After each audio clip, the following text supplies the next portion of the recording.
आम्ही मंचावर निमंत्रित करते आणि त्यांना विनंती करते की कृपया त्यांनी सन्मान स्वीकारण्यासाठी यायचे. प्रसिद्ध चित्रपट निर्माता माननीय दत्ता दळवी, बालगंधर्व परिवार, मेघराज राजे भोसले फाउंडेशन आणि आमच्या सगळ्या परिवारासाठी कायमच हक्काचं व्यक्तिमत्व.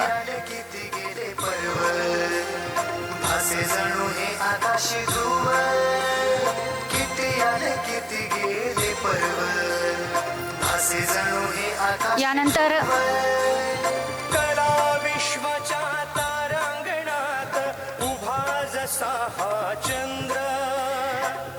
यानंतर आपण विशेष औचित्याकडे वळतो आहोत. मी जे म्हटलं ते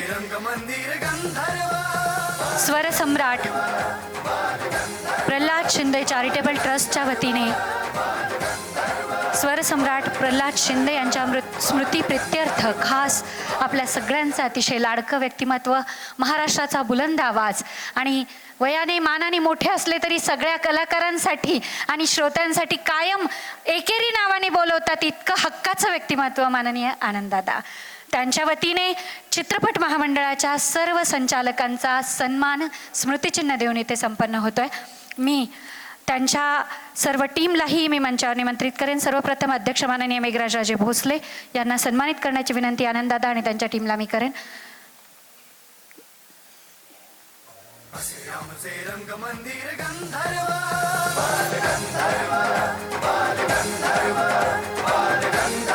यानंतर माननीय धनाजी अमकर उपाध्यक्ष यांना सन्मानित करण्यासाठी आनंददादा सोबत मी माननीय दीपाली कांबळे यांना मंचावर निमंत्रित करेन. त्यांना विनंती कृपया सन्मान करण्यासाठी आपणही समोर यायचे.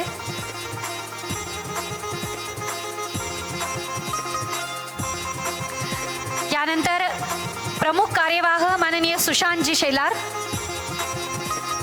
प्रमुख कार्यवाह माननीय सुशांतजी शेलार.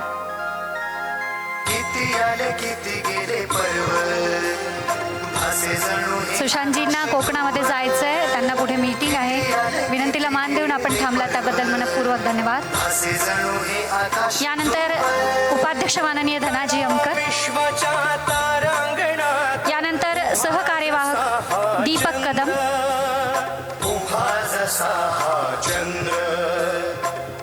खजिनदार माननीय सहखजिनदार माननीय श्री दीपक कदम, खजिनदार माननीय वासू पाटील आणि सुनील महाजन सर, सुनील महाजन सर. यानंतर उपखजिनदार माननीय शरद चव्हाण,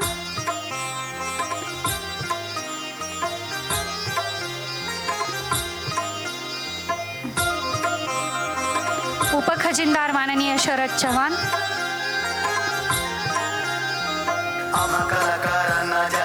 संचालकांचा नामोल्लेख मी करते आहे. भरघोस मताने विजयी झालेल्या चैत्राली डोंगरे, माननीय अजित शिरोळे, सुभाष नकाशे, आमचे माननीय चैत्राली डोंगरे, माननीय चैत्राली डोंगरे. आणि जर स्मृतिचिन्ह बदललं असेल तर कृपया नंतर आपसात बदलून घ्या.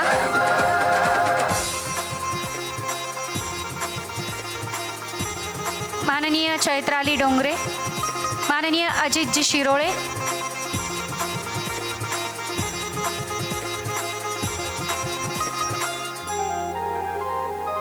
माननीय अजितजी शिरोळे.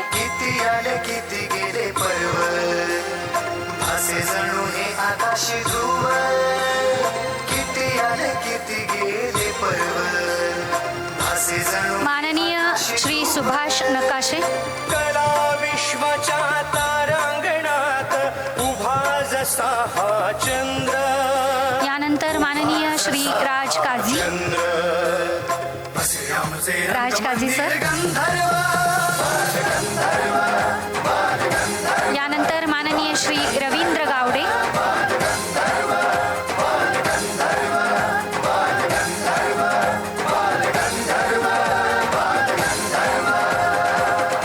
यानंतर माननीय श्री गणेश गारगोटे, गणेश गारगोटे.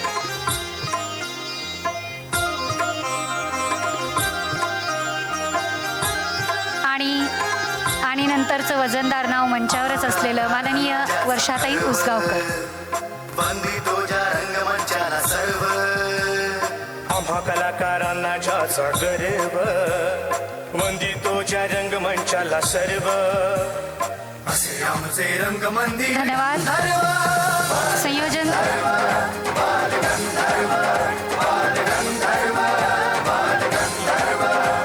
धन्यवाद. यानंतर मी मान्यवरांना स्थानापन्न होण्याची विनंती करेन. आणि अध्यक्षस्थानी जेव्हा आपण असतो तेव्हा ती खूप मोठी जबाबदारी असते. अर्थातच अतिशय अभ्यासू व्यक्तिमत्व माननीय उल्हासदादा पवार यांना मी निमंत्रित करते आहे.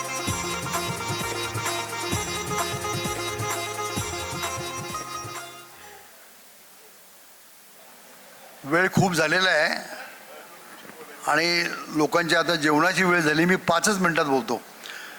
खरं म्हणजे या रंगमंदिराच्या वर्धापन दिनाच्या निमित्तानं मेघराजराजे भोसले आणि त्यांचा सर्व मित्रपरिवार हा दरवर्षी मला निमंत्रित करतो आणि मी येतो.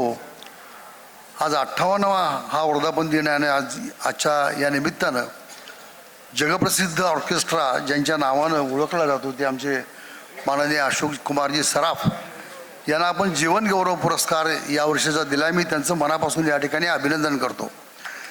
चित्रपट महामंडळामध्ये मेघराजराजे भोसले आणि त्यांच्याबरोबर जेवढे पदाधिकारी आणि संचालक मंडळी निवडून आली त्या सर्वांचं मी मनापासून या ठिकाणी अभिनंदन करतो. ज्यांना ज्यांना पुरस्कार मिळाला आहे त्यांचंही मी अभिनंदन करतो. साहित्य परिषदेच्या नवनिर्वाचित पदाधिकाऱ्यांचंही मनापासून अभिनंदन करतो. आणि या वर्धापन दिनाच्या निमित्तानं दरवर्षी इतक्या मोठ्या संख्येने लोक येतात आणि चांगला समारंभ या ठिकाणी होतो. पण वेळ इतका झालेला आहे की बोलायचं खूप इच्छा होती, पण अतिशय कमीत कमी वेळात मी बोलण्याचा आपल्यापुढं प्रयत्न करतो. या रंगमंदिराच्या भूमिपूजनाला आणि उद्घाटनाला दोन्ही कार्यक्रमाला मी उपस्थित होतो, ज्याची आठवण आत्ता या ठिकाणी अशोक कुमारजींनी या ठिकाणी आठवण दिली की त्यांचा पहिला रंगमंचीय कार्यक्रम म्हणजे ज्याची सुरुवात या बालगंधर्व रंगमंदिराची सुरुवात झाली त्याचं बुकिंग हायेस्ट बुकिंग त्यांचं आणि त्या कार्यक्रमाने उद्घाटन झालं. मूळ जे उद्घाटन झालं तेव्हा इथं जी जुगलबंदी झाली होती भारतरत्न पंडित भीमसेन जोशी, त्यानंतर बाबूजी वसंतराव देशपांडे अशा सर्वांची जी जुगलबंदी झाली होती ती अत्यंत अप्रतिम गाजलेली होती. ती जुगलबंदी मला ऐकण्याची संधी या ठिकाणी मिळाली. त्याच्या खूप आठवणी आहेत. त्यातले वादक कोण होते काय होते सांगण्यात मी आता वेळ तुमचा दौडत नाही, कारण सांगायचं होतं पण वेळ मुळातच अगोदर खूप झालेला आहे. असा हा ऐतिहासिक रंगमंदिर आणि याचं पुणे महानगरपालिकेनं उपमहापौरांना मी सांगू इच्छितो की त्यावेळी महापालिकेने ठराव करून याची सगळी जबाबदारी पु ल देशपांडेंच्यावर दिली होती की पु ल देशपांडेंनी जगातली उत्तम जी थिएटर्स आहेत त्यापैकी जपानचं अत्याधुनिक रंगमंदिर ते पाहून आले. त्याची रचना कशी असावी, प्रेक्षकांना ते स्टेज आणि ह्याच्यामधलं अंतर कसं कमी असावं आणि शेवटच्या माणसाला देखील कार्यक्रम कसा छान दिसावा याचा सगळा अभ्यास करून पु ल देशपांडेंच्या मार्गदर्शनाखाली या नाट्यमंदिराची निर्मिती झाली. आर्किटेक्ट कॉन्ट्रॅक्टर वगैरे वेगळे होते पण पुलंच्या मार्गदर्शनाखाली, आणि त्याचा मी साक्षीदार आहे थोडासा.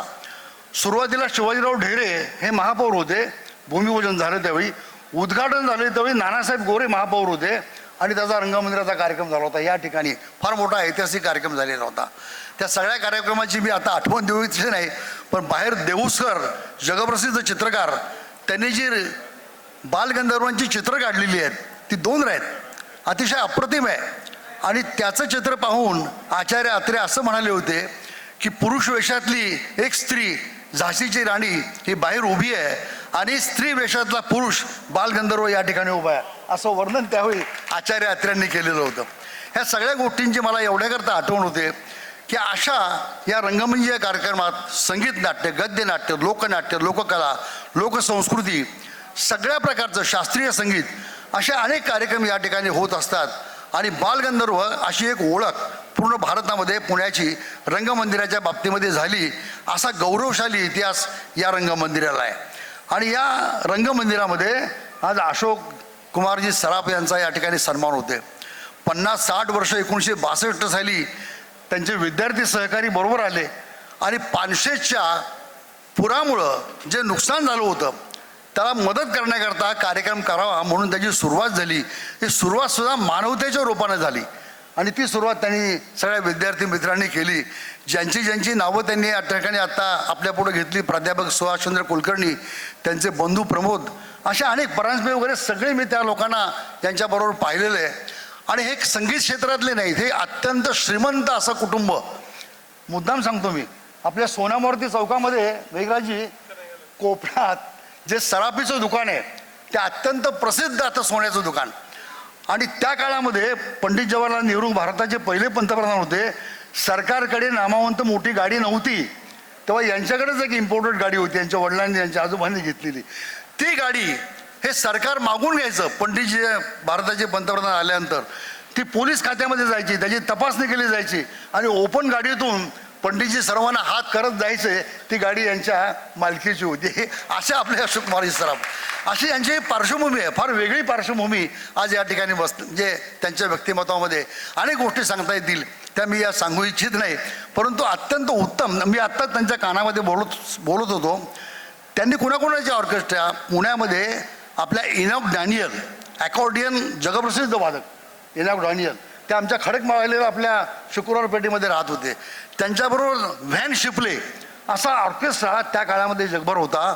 नंतर प्रमिला दातारांचा ताईंनी उल्लेख केला, उर्षाताईंनी, त्यांचाही मी ऑर्केस्ट्रा पाहिलेला आहे. पण यांचं मात्र नाव खरोखरच आपण म्हटलं पाहिजे की भारताचं नाव यांच्या ऑर्केस्ट्राच्या माध्यमातून जगभर महत्त्वपूर्ण देशांच्या मध्ये पोहोचलं आणि त्याचा गौरव त्यांचा केलेला आहे.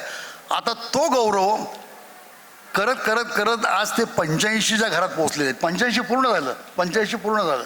अजूनही त्यांची स्मरणशक्ती चांगली, श्रवणशक्ती चांगली आहे आणि त्यांच्या चेहऱ्यावरचं तेजही तितकं चांगलं आहे. म्हणून मी तुमचं मनापासून या ठिकाणी अभिनंदन करतो. आणि जसं बालगंधर्वांनी सगळ्या महाराष्ट्राला वेड लावलं तसं तुमच्या ऑर्केस्ट्रानी संपूर्ण महाराष्ट्राला वेड लावलेलं आहे. आजही ते चैतन्य त्यांच्या चेहऱ्यावर दिसतंय. तेवढीच आत्मविश्वासाची कल्पना त्यांच्याबरोबर आहे. त्यांच्या शेजारी आमच्या काय वर्षाताईंचं म्हणजे आता वर्णन केलं, पण तुमच्या परिवाराचा माझा चांगला संबंध. म्हणजे मी जेव्हा राजकारणामध्ये म्हणजे आजही आहे त्यावेळी होतो, पण दयानंद बांदोडकरांच्या मंत्रिमंडळात जे शिक्षण मंत्री होते त्या परिवारातले आहेत. वसगावकर शिक्षण मंत्री गोव्याचे, त्या परिवारातले ते आहेत. पलीकडं मी आता सरपंच आता आनंद शिंदे, हे किती त्यांच्या म्हणजे खरोखरच मी तुम्हाला सांगतो की प्रल्हाद शिंदेच्या नंतर माझ्या शालेय जीवनामध्ये